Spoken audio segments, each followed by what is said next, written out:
They're full of shit. Because we're all competitive and we're stabbing each other in the back. But since it's Kevin's first time to stage, he's still a good friend of mine. They all warned you. If you come back next week and I say he's a good friend of mine, you're going to eat me I'm what the full of book shit. says you do.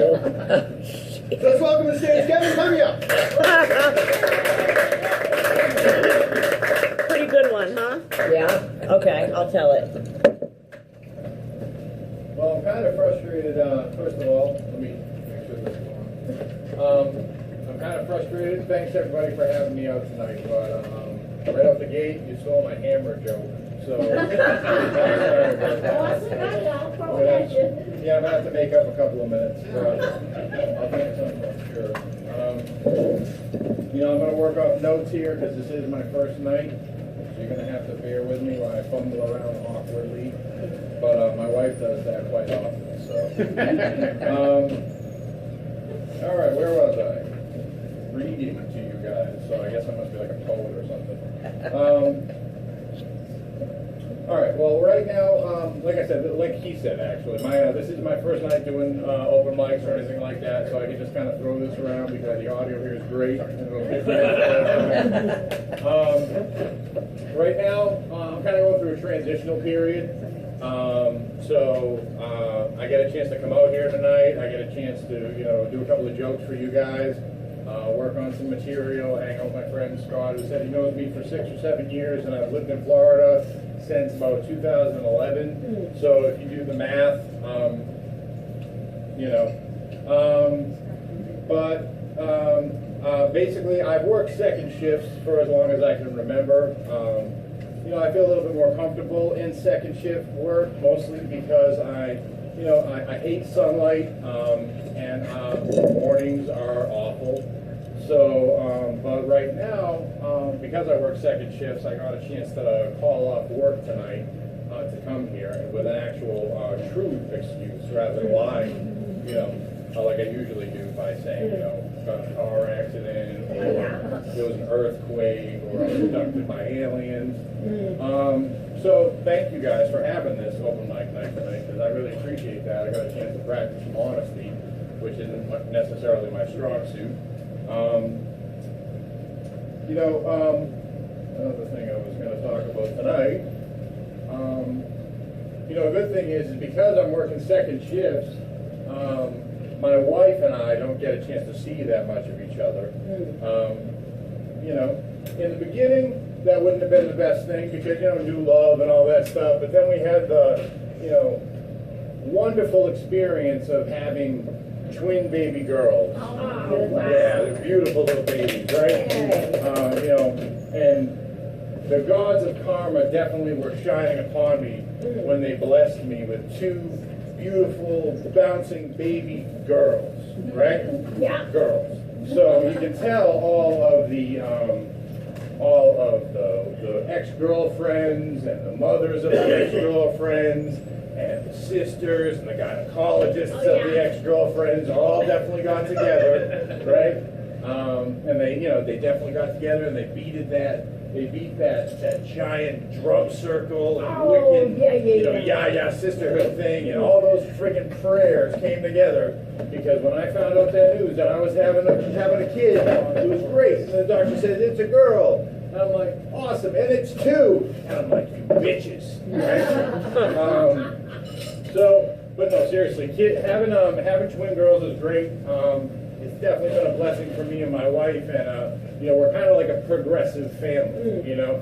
My wife, you know, when I said, hey, you know, we're pregnant, we're having kids, that's awesome, we started using the whole we term and all this stuff, which I was like, what the fuck does that mean? But she's like, oh, we're progressive, and I'm a feminist. I'm like, oh, well, that's fucking awesome. Is that what the F stands for, feminist?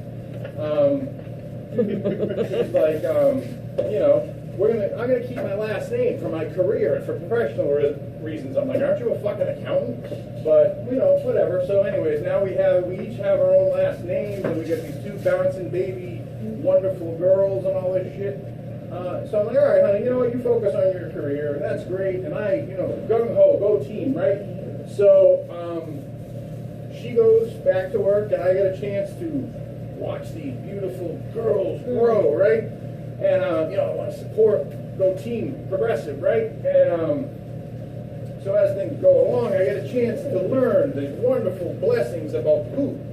You know, human beings have poop. We call it poop and shit and crap and all this stuff. But there's a whole special language for baby poop in the first 3 months. It's its own thing. It's called meconium. It's so special it has its own fucking scientific word, right? Just so you know, when you see this dark matter coming out of your little love muffin's anus every hour on the hour, right, for the first 3 months of its life, you don't have to freak out and call, like, you know, the pediatrician every 3 minutes. It's actually supposed to happen.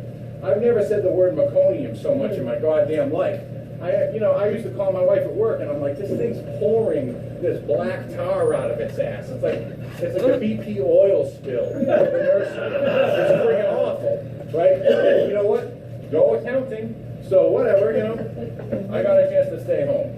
So regardless, we got these kids. It's great. And nowadays, I've gotten a chance after they're 2 years old that I work again, and it's awesome because I told my wife, like I said, that I'm a second shift guy.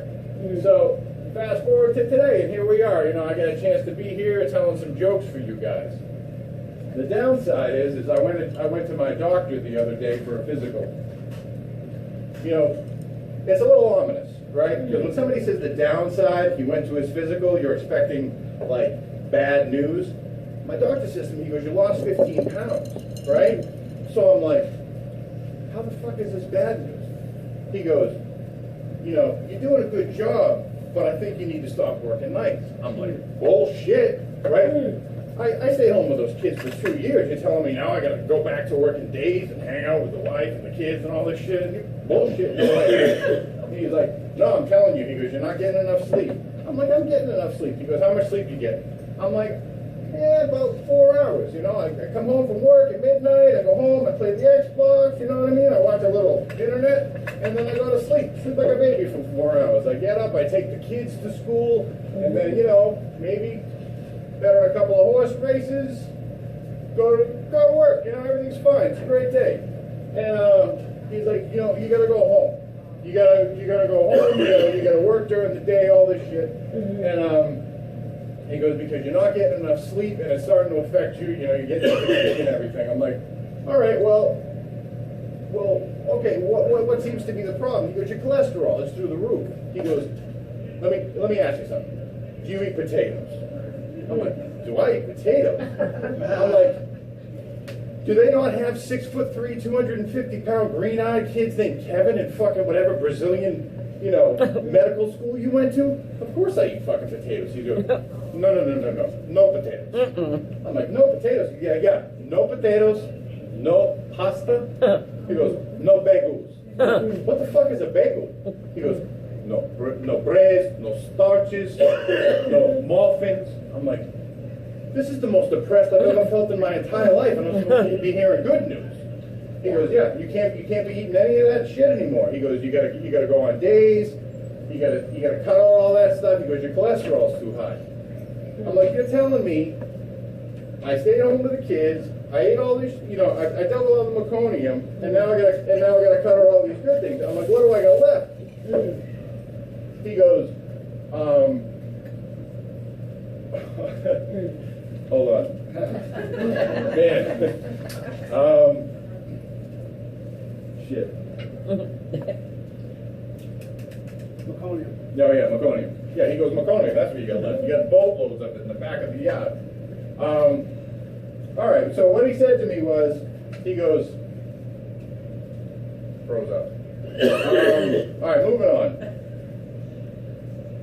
All right, bottom line is being a healthy, responsible adult. Being a healthy, responsible adult, you know, it's not necessarily what I had hoped for in life. You know, I wanted to go out there and conquer the world and, you know, be Don Juan DeMarco and have like a harem of women and all this stuff. Instead, I do get a chance to have the luxury of, you know, 2 little girls at home who love me. I get a chance to have a wife who, you know, she has her God-given name, and, you know, she can balance the books like a motherfucker. So, you know, I love her to death, God bless her, and, you know, she did provide me these beautiful kids, The downside is I can't eat potatoes, right? No more birthday cake. So I guess I don't know what I'm living for anymore, because every time we celebrate, I guess, I don't know, I guess I'll eat fucking kale or some shit. But whatever. You know, the good thing is now I got a chance to stay healthy to protect my girls as the days go on, you know? And that's what we got to do today, because we got all these things going on in the world, and you see it every day on Twitter, you see it every day on everything we do, you know? So with that, I'm going to just call it my time, and thank you very much for everything.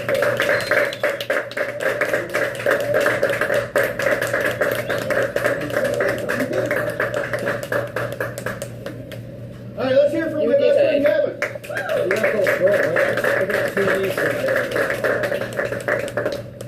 All right, next coming to the stage, we have a 23-year comedy veteran. Welcome to the stage, Greg Banks. Thank you. The Florida State Prison is having a football game. The rapists are going to be playing against the drug dealers.